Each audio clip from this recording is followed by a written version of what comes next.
So guys, welcome back to my new videos. The difference between male and female reproductive organ.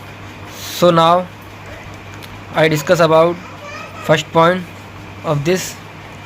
Male reproductive organ designed to produce sperms and transfer it to the female reproductive organ to get fertilize and produce the new one of its kind.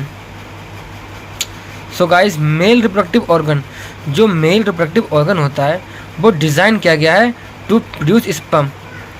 इस तरह design किया गया है कि वो sperm produce करता है and transfer it to the female reproductive organ, और जो स्पर्म होता है वो ट्रांसफ़र हो जाता है फीमेल रिप्रोडक्टिव ऑर्गन में टू गेट फर्टिलाइज, और फर्टिलाइज होने के लिए and produce the new one of its kinds.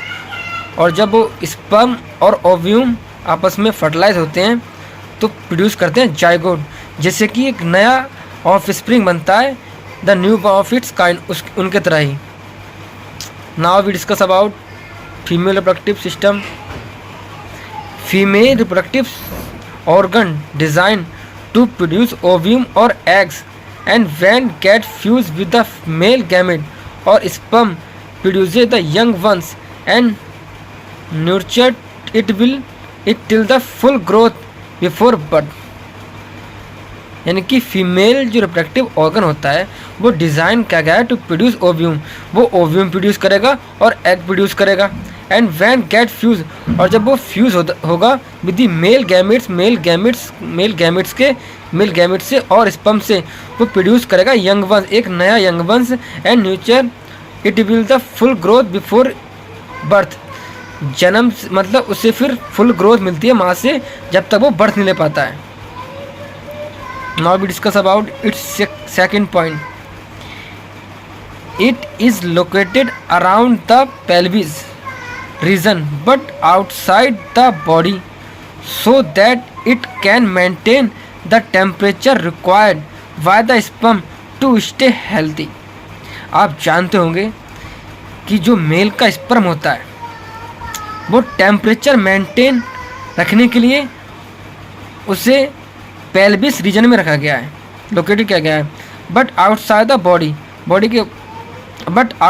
Body से बाहर, so that it can maintain the temperature, जो कि वो टेम्परेचर मेंटेन रखता है, required by the sperm to stay healthy, required by the sperm, जिससे कि जो स्पर्म होता है वो हेल्थी रहता है, to stay healthy. Now, female reproductive system, it is located entirely inside the body।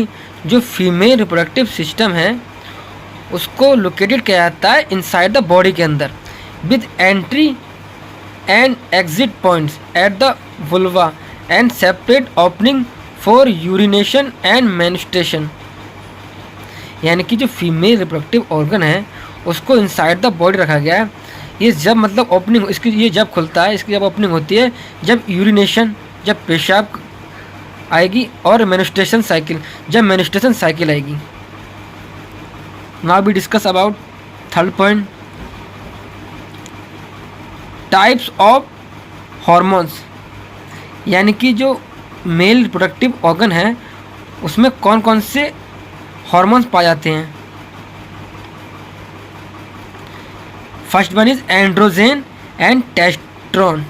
ये दो तरह के हार्मोन्स हैं जो मेल रिप्रोडक्टिव सिस्टम में पाए जाते हैं। Now in female reproductive system, progesterone and estrogen. Female में प्रोजेस्टेरॉन एंड एस्ट्रोजन नाम के दो हार्मोन्स पाए जाते हैं। नाउ वी डिस्कस अबाउट इस फंक्शन। प्रोड्यूस स्पर्म, जो मेल रिप्रोडक्टिव सिस्टम है वो प्रोड्यूस करता है स्पर्म को, मतलब स्पर्म बनाता है, जिससे कि नया लड़का पैदा होता है या लड़की पैदा होती है। Provide sperm to the ovum for fertilization. ये स्पर्म प्रोवाइड करता है ओव्यूम के लिए फॉर फर्टिलाइजेशन, जिससे कि फर्टिलाइजेशन हो सके और नया ऑफ स्प्रिंग बन सके। Now we discuss about female reproductive system functions. Produce ovum, जो फीमेल रिप्रोडक्टिव सिस्टम है फीमेल का, वो प्रोड्यूस करता है ओव्यूम को। रिसीव एंड फर्टिलाइज, ये रिसीव करती है स्पर्म को और फर्टिलाइज करती है विद मेल स्पर्म, यानी कि मेल स्पर्म को रिसीव करती है, लेती है और फर्टिलाइज कर, और जिससे कि फर्टिलाइजेशन होती है। सो गाइस, अगर आपको ये वीडियो हमारी अच्छी लगी हो तो प्लीज़ इसे लाइक करें और हमारे चैनल को सब्सक्राइब ज़रूर करें।